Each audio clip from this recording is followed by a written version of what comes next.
NASA is preparing to remember the 3 American astronauts who died in the Apollo 1 fire on January 27, 1967. The ceremony will mark 50 years since the men were killed. Here's how CBS News covered the tragedy at the time. We're going to show you the entire special report. This is a CBS News special report. This is Mike Wallace at the CBS Newsroom in New York. America's first 3 Apollo astronauts were trapped and killed by a flash fire that swept their moonship early tonight during a launch pad test at Cape Kennedy in Florida. Virgil Gus Grissom, 40 years old, one of the original Mercury astronauts, the first American astronaut to go twice into space. Edward White, 36 years old, the first American to walk in space. And rookie astronaut Roger Chaffee, 31 years old, training for his first space flight, Apollo 1, scheduled for February 21st. These 3 astronauts were aboard their spaceship 10 minutes from a simulated liftoff at Cape Kennedy when the fire hit at about 6:30 tonight. They were inside their spaceship, pressurized, buttoned up inside their spacesuits when the fire hit. A closed-circuit television camera was relaying pictures of the astronauts lying on their backs inside the spacecraft atop the 2-stage Saturn I. There was a flash, and that was it, according to a NASA spokesman watching the television screen in the blockhouse a few hundred yards away from Launch Pad 34. The screen went blank, and he said there was no communication from the astronauts. They died silently and apparently swiftly. Their bodies have been left in the spacecraft, according to the latest information from the Cape, pending an investigation into the disaster. President Johnson tonight mourned the death of the 3 astronauts. He said they gave their lives in the nation's service. Our brave men in uniform, whether in Vietnam or seeking the frontiers of the future, he said, mourn with all of us the tragic loss of 3 gallant and dedicated airmen. This film was shot about 10 days ago down at Cape Kennedy, at the time of another test for the Apollo spacecraft and the Saturn I rocket. Roger Chaffee, the rookie astronaut. There are the 3 of them, Gus Grissom on the left, Ed White in the middle, and Roger Chaffee. Grissom, 40 years old, the father of 2 teenage boys. One of the original Mercury astronauts. This is Ed White, and this Roger Chaffee, a lieutenant in the United States Navy, 31 years old, preparing for his first space flight. He was the rookie in the crew. Chaffee, born in Grand Rapids, Michigan. He was, like Gus Grissom, an engineering graduate of Purdue University, the father of 2 small children. Ed White, 36 years old, the father of 2 children, born of a military family in San Antonio, Texas, a graduate of West Point. And Gus Grissom from Indiana, a graduate of Purdue University.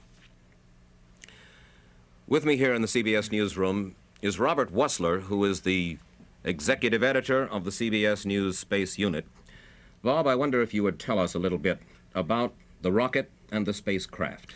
Certainly, Mike. This is a Saturn 1B rocket, also referred to as an uprated Saturn rocket.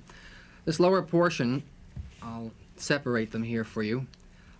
This is the launch vehicle, first stage, second stage. Incidentally, this is not the vehicle that eventually will take U.S. astronauts to the moon. This is an interim rocket that we'll be using for the next couple of flights. Now, what I have in my hand now is where the accident occurred this afternoon. This is the launch escape tower, which, if this had happened on a launch day prior to flight, an abort such as that occurred today, the thought here would have been that the launch escape tower would have taken the spacecraft, this is the command module where the 3 astronauts actually fly, would have taken them safely away from any blow-ups. However, the type of accident that occurred today, this was an internal fire in here caused by oxygen, which we'll talk about in a second. May we look at the larger Certainly. Model over here, Right. Bob? This is the same thing that we've been talking about, again, the launch escape tower, and this is a larger, about 3 times the size mock-up that we have here. Now, this is the command module. This is where the astronauts were today. This is the service module. This is where the fuels and the electrical systems are housed, are engineered in here. The spacecraft today was in a fully pressurized system. This means 100% oxygen. The speculation tonight, and again I must say it's speculation only, is that there was some electrical problem, possibly with some plastic wires or something of that nature, but this is speculation purely, that an electrical short circuit occurred, and of course I think everyone knows what would happen in the event of an electrical short circuit in a 100% oxygen state. That's our speculation as of the moment, Mike. The three men were to have gone up on February 21st for a 14-day Upwards, that's right, Mike, upwards of 2 weeks. Our guess was that it was going to be a 10 or an 11-day flight, but they were scheduled for a 2-week flight. And the latest news from Cape Kennedy and from the Houston Manned Spacecraft Center is that the flight of Apollo 1 has now been postponed indefinitely. The hallmark of America's space program since the first Mercury launch, as all of us Americans know, has been its openness, a conscientious effort on the part of NASA to let the American people share in this incredible adventure. And so, among the regular preparations for each new space flight, beginning with Mercury through all of the Gemini series, and now with this one, Apollo 1, there have been a series of advance interviews with the astronauts involved. A few weeks ago, down at the Manned Spacecraft Center in Houston, Gus Grissom, Ed White, Roger Chaffee sat down with CBS News correspondent Nelson Benton, and they talked about the mission which ended in flames on Pad 34 tonight. We begin with Gus Grissom's description of the Apollo spacecraft. Itself with, again, with our reaction control nozzles here, with our steam vent lines and a lot of electronics and things around the outside. Now, as I lift this part of the structure here, we can see the interior. You can see the three of us in our positions. I'm on the left side, Ed White in the center, and Roger Chaffee on the right. Now, down below each of these two outer stations are sleep stations. And then the seats will actually move forward a little bit, and it gives us a lot of standing room down in this area here. Now, the area you're looking at right here is the navigation station. The sextant and telescope are down there, and the computer and the basic guidance and navigation is down in that area. Now, if you can look up into this area, you'll see this is our main instrument panel, and most of the systems and their monitoring instruments are from about this point over. And Roger has those to watch during launch, and this station is our primary watch station during orbit. We normally always have a man in the station. Again, some of the center section here is taken up with guidance and navigation instruments and facilities for Ed. And then the left side is a primary flight station where our attitude gyro is, our 8-ball, and all of the instruments and switches to make our SPS burns. Well, spacecraft can be actually flown from all three pilot positions? Yes, as far as the flight controls themselves are concerned, the stick that flies it, it's movable. We can move it from the left station to the center station to the right station, or even down to lower equipment bay if we need to. And we have 2 of them on board also. Well, that's a sort of a quick tour, but about as good as this model allows, I guess. You flew on Mercury, you flew on Gemini, now you're flying on Apollo. Does the law of averages, so far as the possibility of a catastrophic failure, bother you at all, sir? No, you sort of have to put that out of your mind. There's always a possibility that you can have a catastrophic failure, of course. This can happen on any flight. It can happen on the last one as well as the first one. So you just plan as best you can to take care of all of these eventualities.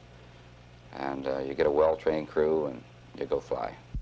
You're busy enough. The spacecraft you're going to ride on is to a certain extent, untried. You're taking a shakedown cruise. You approach it with any apprehension as compared to the Gemini, which had been flown before? No, I don't think so. I think you have to understand the feeling that a pilot has and that a test pilot has. That I look forward a great deal to the first flight. There's a great deal of pride involved in making a first flight. So I think I'm looking forward to the flight with a great deal of anticipation. Is there anything scary about a first space flight, even though you've flown many hours in conventional aircraft, jet aircraft? Oh, I don't like to say anything scary about it. There's a lot of unknowns, of course, and a lot of problems that could develop or might develop, and they'll have to be solved. And that's what we're there for. This is our business, to find out if this thing will work for us. I don't think it'll be probably a whole lot worse than a guy that's making a first test flight on a new airplane. I've never done that, so I don't know. I think everybody feels a little apprehensive when they count down. I don't see how you could help but be a little bit excited. But I don't think anybody is, you know, I don't like to use the word scary. I definitely think you're apprehensive and you're considering what's involved there. You're thinking about it. But you know how to handle it and take care of it and do the job. The flight that you're about to take is another step toward the moon. Could you philosophize on just why you think we should go to the moon? I think there's so many questions, so many reasons why we should. I guess some of my special reasons I'll give to you. I think one of the ones that a lot of people forget about is the influence that the lunar program has on our raising of our young people in the country.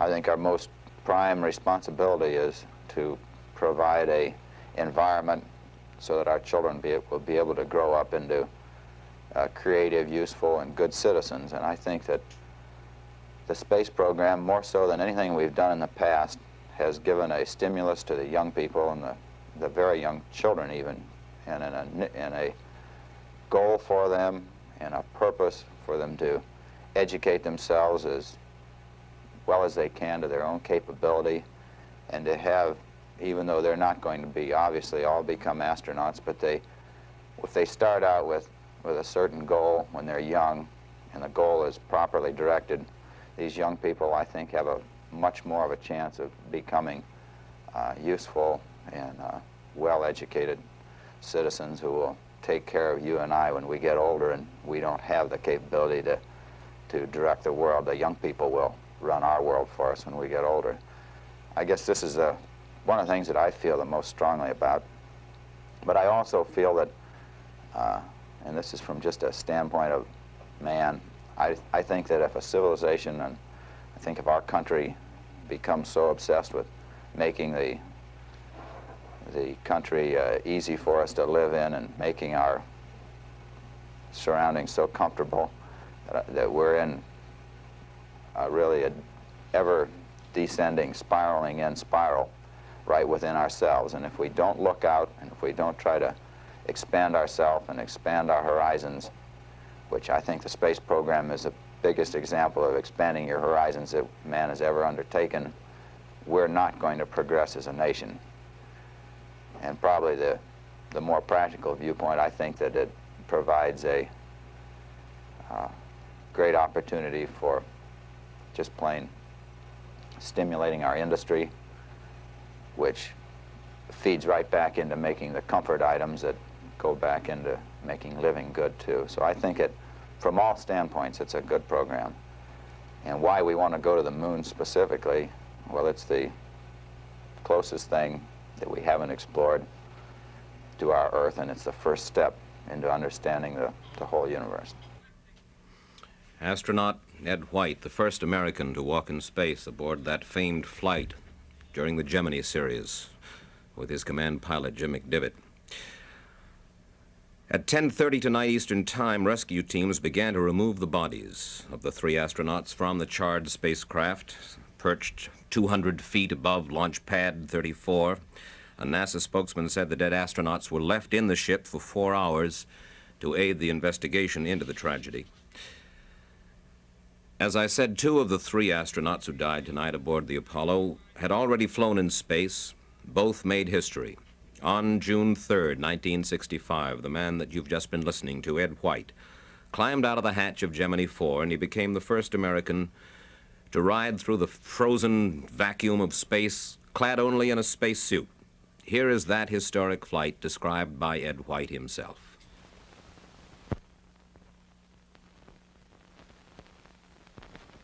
This is actually, looks like the egress. This is actually when I'm coming out. What I had tried to do was actually fly with the gun or maneuver with the gun right out of the spacecraft. And when I departed the spacecraft this time, there was no push-off whatsoever from the spacecraft. The gun actually provided the impulse for me to leave the spacecraft. The first time I tried to come out, there I go. Right now I'm leaving, and it's under the influence of the gun. I'm trying to maneuver over to my left so I would be in front of Jim's window. I maneuvered approximately down the center line of the spacecraft, perhaps favoring just a little on the right. But the gun is actually providing the impulse for my maneuvers. Right now I'm actually working with the tether only. I'm not working with the gun. It ran out after my actually second translation out in front of the spacecraft and back. And this was the time I had made the statement, I sure wish I had a little bit more fuel for my gun.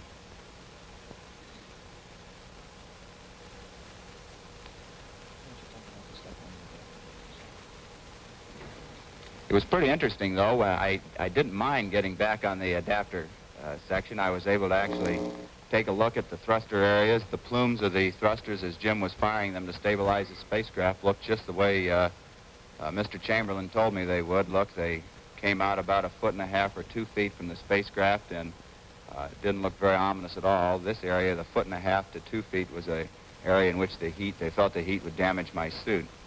I was right above them, about 5 or 6 feet above them, watching them fire at one time. Here we go, That was Ed White, one of the 3 astronauts who died aboard the Apollo spacecraft on Launch Pad 34 early tonight at Cape Kennedy. The astronauts apparently died instantly. Space officials said that a gantry wrapped around the booster rocket prevented the use of the Apollo's emergency escape system, which would have been this up here at the top, the rocket that would have taken the spacecraft away from the rocket, so that the only way that the astronauts could have escaped would have been to open the hatches here in their spacecraft and scramble out, and that simply was impossible. The space officials say that the 3 astronauts possibly had no knowledge that there was a serious problem. The spacecraft and rocket were not fueled. Explosive devices aboard the spacecraft had been inactivated, and they could not have caused the disaster. Minor difficulties had cropped up during the countdown this afternoon with 2 systems, a communication system and the environmental control system.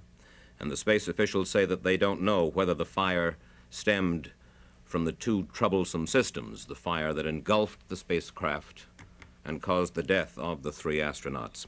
The man who was to command this doomed Apollo flight was known as the hard luck astronaut because of what was, until tonight, the closest brush with death of America's space program. Gus Grissom flew the 2nd Mercury flight 5 years ago. It was just an up and down ride aboard a Redstone rocket. You see him here going aboard. It seemed perfect until splashdown. Walter Cronkite describes what happened. The hatch blew off, water poured in, and the capsule began to sink. A Navy helicopter hooked on, but was nearly dragged down as the capsule filled with seawater. Finally, another helicopter plucked Grissom from the water, soaking wet, unhurt, and very surprised. I was just laying there minding my own business, and then pow! The hatch went, I looked up, and I saw nothing but blue sky and water starting to come in over the sill. So I tossed my helmet off, and the only 2 moves I remember making was tossing my helmet off and grabbing the instrument panel and pulling myself out. I only remember grabbing the instrument panel. I don't even remember going out the door. The latest news from NASA about the accident on Pad 34 that caused the death of the 3 astronauts. The pad safety crew was onto the pad and up to the tower about 10 to 15 minutes after the first indication of trouble late this afternoon. The flash fire occurred at 6:31 Eastern Standard Time. The smoke at that point, though, was so intense that the rescue crew, wearing masks, suffered smoke inhalation in spite of the masks. There were 27 men at the pad. 25 of the men suffered bad smoke inhalation, but evidently they're all right. 2 are still under observation. 3 doctors in the blockhouse dashed up as soon as conditions allowed, but by then it was too late to save the crew. For late information from Washington reaction to what happened at Cape Kennedy, we go now to our CBS News studios in Washington and correspondents Dave Shoemaker and Dan Rather. Mike, 4 astronauts are in seclusion in a hotel room just a few blocks from where I'm sitting. The 4 are Gordon Cooper, Dick Gordon, Neil Armstrong, and Jim Lovell. Gordo says we just don't feel up to talking for television, but he did consent to a very short interview from his room. Cooper and the others are very shocked. As Gordon put it, 3 of these men were our very closest friends. The astronauts, of course, are a closely knit group, and they feel this quite deeply. But while the astronauts are upset, it would not be fair to say that they're broken-hearted over this. That's not the right word either. But as test pilots, as astronauts, they were well aware of the dangers involved in this, and they seem most concerned tonight with the finding out of just what went wrong. As Cooper said, we're extremely anxious. We want to find out what caused it. The astronauts have been going over and over it, one of the astronauts said, ever since they first received that phone call. And since then, the phone in their room has been ringing constantly as information comes to them, both from Cape Kennedy and from the Manned Spacecraft Center in Houston. Gordo says they still don't know enough about it to know really what happened. They do know that it happened during that countdown just a few seconds prior to the simulated liftoff. Cooper tended to doubt that it was in the environmental control system, although he said that there had been trouble with it earlier in this count and earlier with it in the Apollo program. However, he seemed to feel that that had been licked. There also has been a history of electrical problems in the Apollo spacecraft. I asked Cooper if that had been cleared up, and he gave a rather short, bitter laugh before he said, well, we thought so. Cooper also admitted that it could be the electrical system, but he said that that would be a conjecture tonight. Cooper had visited the astronauts, Grissom, White, and Chaffee, just the other day down at Cape Kennedy. He said Gus was quite pleased with the spacecraft. All of the astronauts were excited about it. They thought they had everything under control. And then finally, the last words that Gordon Cooper and the others said, we want to make it clear that we want to forge ahead. As for the space program, they said we've got to be sure now that we don't stall it out just because of this. Also in town today were a number of the important officials of the space program, and Dan Rather tracked down several of them.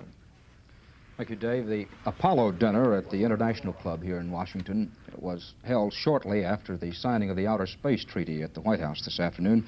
All of the top space officials were present for this Apollo dinner this evening at the International Club. Present also were some business people involved in the space project. In fact, you might say it really was a blue ribbon group of space officials, business and industry people gathered at the International Club for what was to have been a rather gala occasion. Some congressmen and some senators were present. Vice President Hubert Humphrey was there when I arrived, which was about an hour after the tragic message came from Cape Kennedy. It was not clear whether Vice President Humphrey had been at the Apollo dinner before or whether he had come over after the word was received. The impression I gathered was that the Vice President had come to the dinner after receiving word of the accident at Cape Kennedy. President Johnson telephoned the group at the Apollo dinner and talked with Mr. James Webb, the Director of the National Aeronautics and Space Administration. The whole dinner was sealed off to reporters and people from the outside for better than an hour. And one of the things that was decided in there, according to Mr. Webb, with whom we talked later, was that there wouldn't be any statement made tonight by him, no further statement from President Johnson, no statement from Vice President Humphrey. As he put it, we're all members of the team. We want to find out exactly what happened. We want to make sure the American people have the correct facts and all of the facts, but we simply have very few facts at the moment.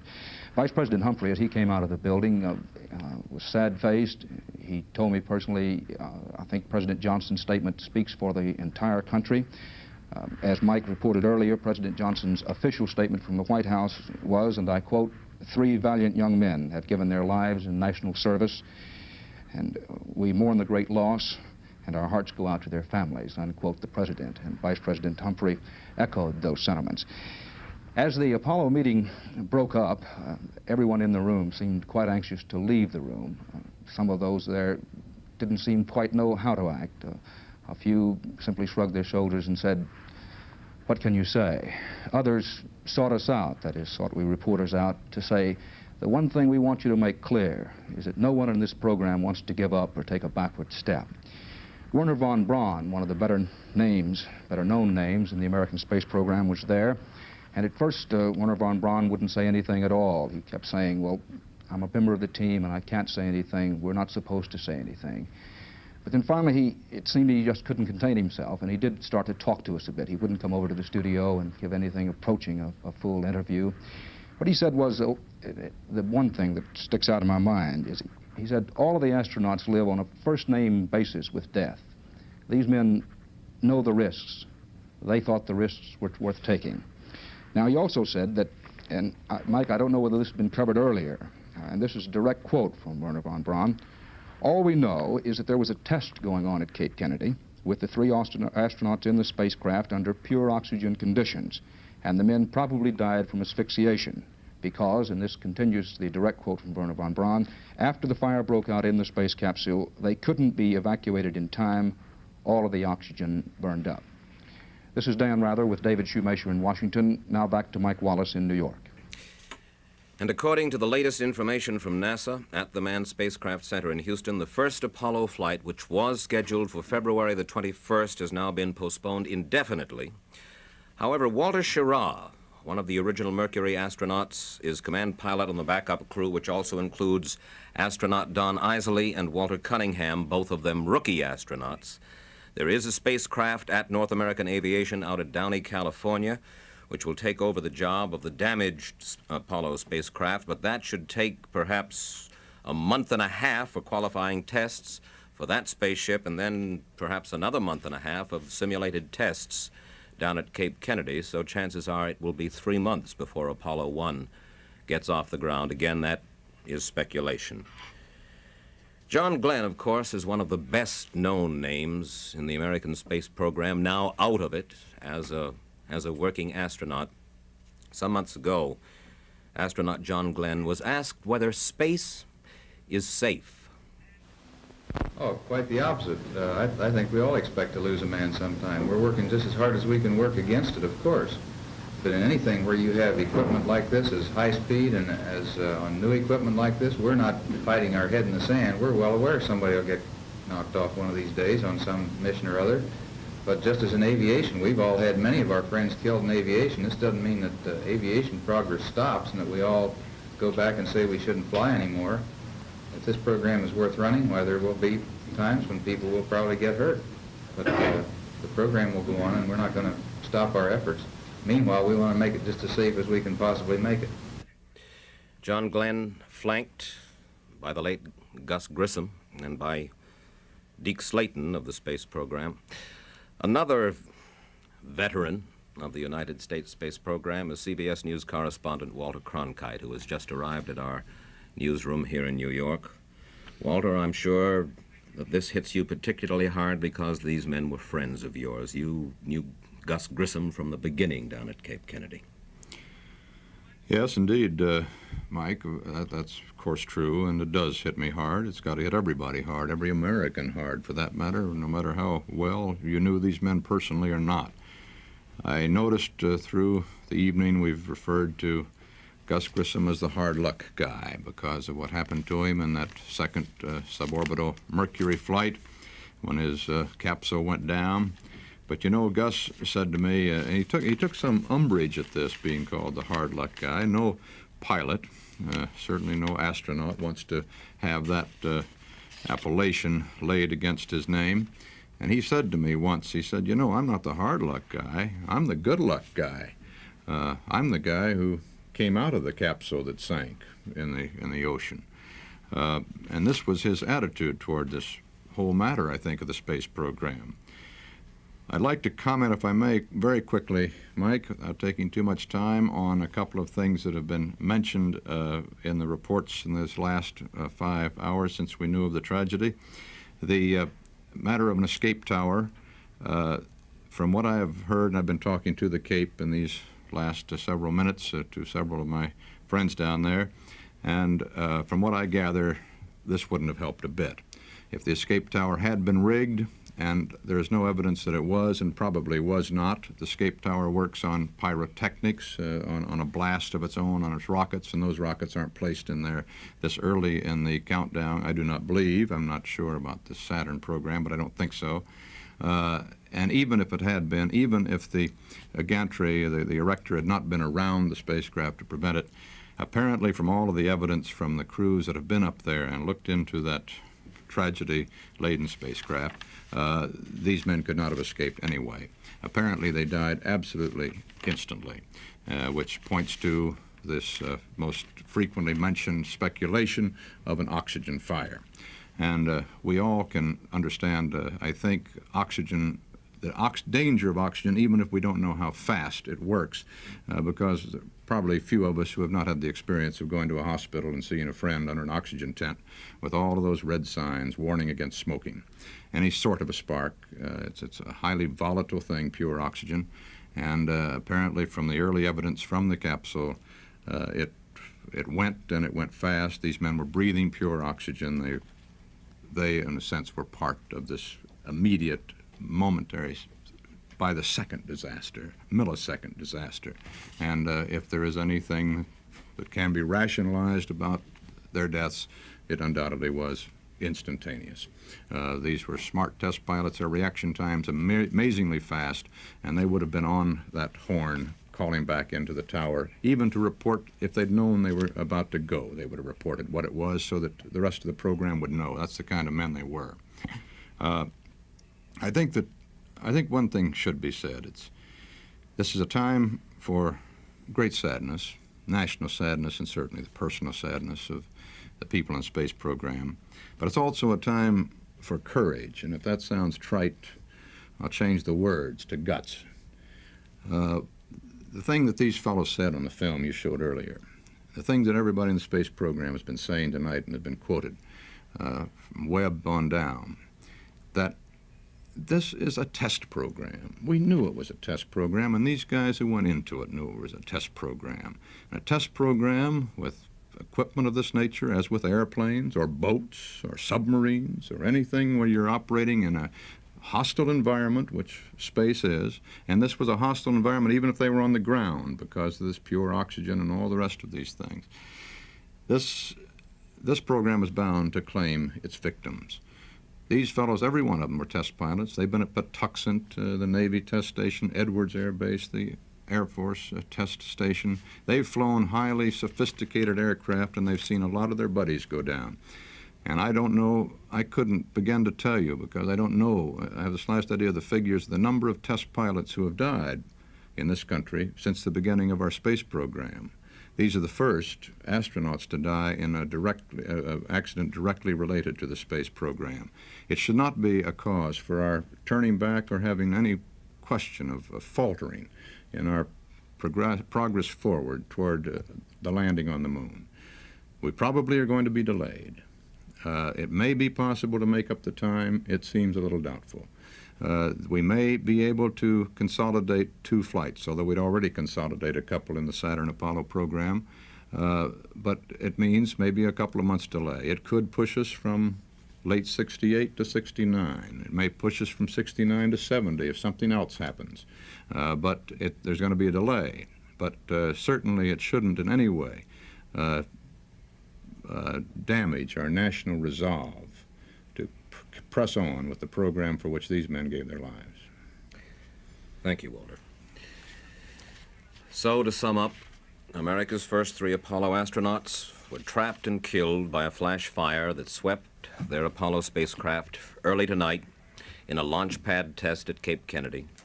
Gus Grissom, Ed White, and rookie astronaut Roger Chaffee, training for his first space flight.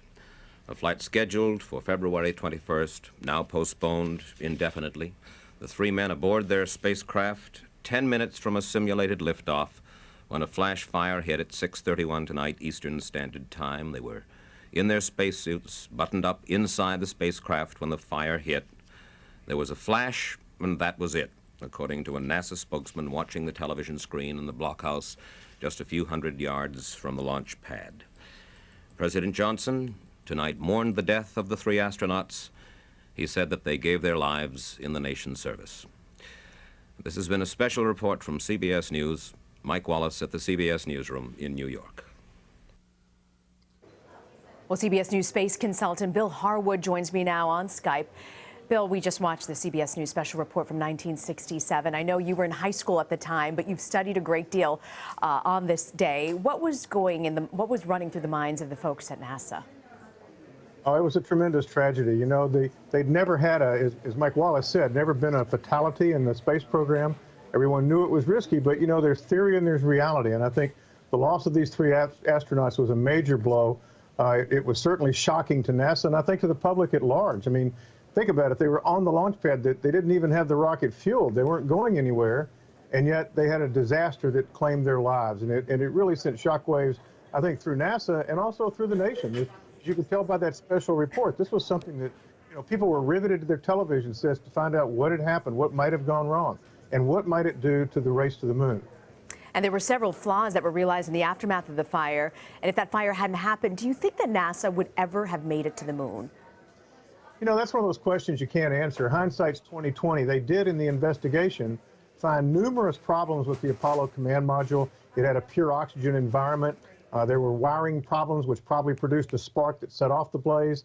There were lots of flammable materials in the cockpit, nylon straps, things like that, that would have burned very rapidly. So, you know, in hindsight, you could see it coming maybe, but would it have happened in flight? It's kind of like the Space Shuttle Challenger. If you remember, NASA was struggling with problems with the solid rocket boosters, and it used to be argued, well, if it hadn't happened on Challenger, it would have happened on another flight. Very possibly true, and it's very possibly what you said could have happened to Apollo. It's interesting, you know, in the 30 months that followed the Apollo 1 accident, NASA ended up flew 5 Apollo missions. How did the attitude at NASA change? I mean, what motivated scientists to push ahead after a tragedy like this? You know, it's really interesting. The famous flight director, Gene Kranz, down at what is now the Johnson Space Center, and you might remember him from the movie of Apollo 13, always had the white vest on, failure is not an option. He gave a speech about 3 days after the Apollo 1 fire where he talked about toughness and competence. And this is a speech that really galvanized the people down in Houston. It basically said, look, you know, it's our responsibility to make sure these things work properly. Don't come in this door unless you're willing to dedicate your life to trying to make these things perfect, trying to make them, well, I should say as perfect as possible. And it's a message that really resonated throughout NASA. And I think the loss of those astronauts really inspired the agency to do some of its best work. And of course, it showed in the eventual success that led to the Apollo 11 moon landing. What a tremendous message. You know, people may forget this actually happened during the height of the Cold War. President Kennedy had said that we were going to go to the moon by the end of the decade. How embarrassing was this for the U.S. at the time? No, I don't think it was really a case of being embarrassing. I think that when President Kennedy made this announcement back in 1961 that we're going to go to the moon, if you think about it, he made that announcement right after a single suborbital flight. No one had ever, John Glenn hadn't even been to orbit yet when he said, by the end of this decade, we're going to put people on the moon. Well, it was 1967. And I think when this fire happened, the instant, you know, thinking about this and the delays that were going to come, you know, who knows if we were going to be able to meet the president's promise. So I don't know that I think it was an embarrassment. I think there was some concern, could the Russians possibly beat us to the moon? The space race was a big deal back then. This was the height of the Cold War. Vietnam was going full bore. And I think it was a real shock to the American psyche, and I think that NASA's recovery from it was a very proud moment for the U.S. Yeah, certainly a fascinating and, as you said, a proud moment in U.S. space relations there. CBS News space consultant Bill Harwood, thank you for your insight, Bill. Sure thing. Claire,